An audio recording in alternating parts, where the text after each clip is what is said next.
problem. No problem, sir. No, no worry. I know how to just stop and the whole process.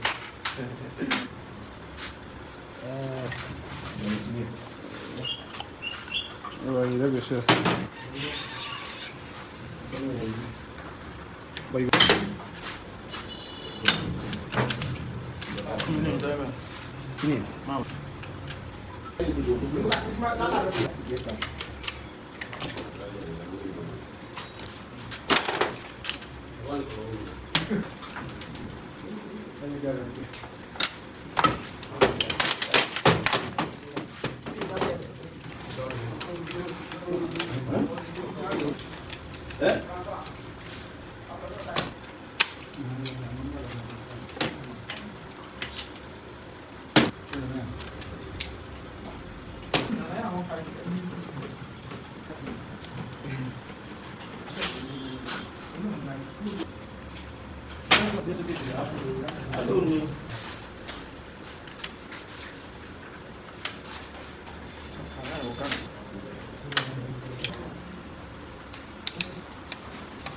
everything. Diesel. How are you looking?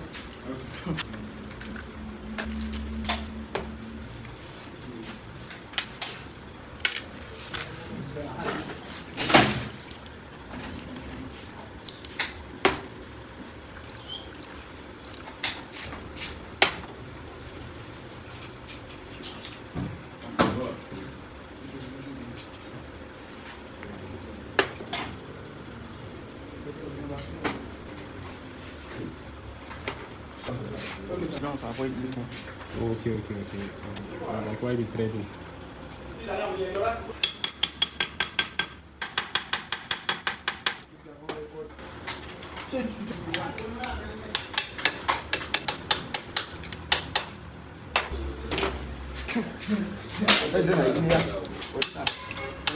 Yeah, just don't go.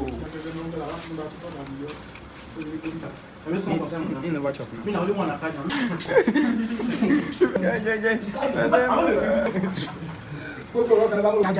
Charger too fast.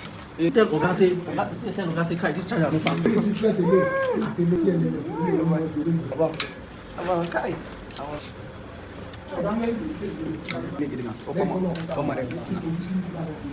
If you can come here that time.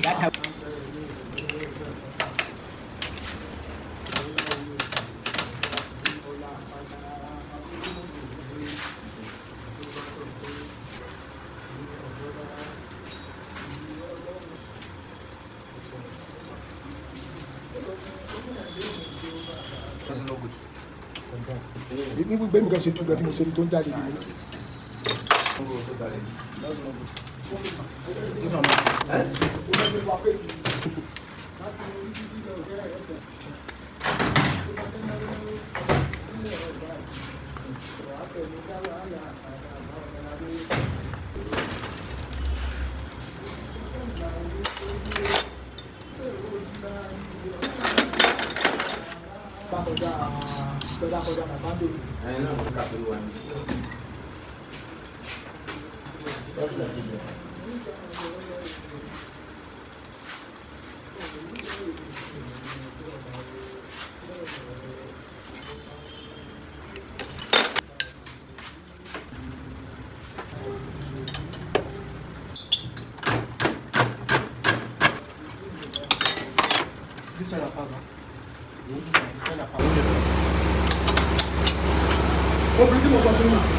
Abi, don't worry, I will say to you.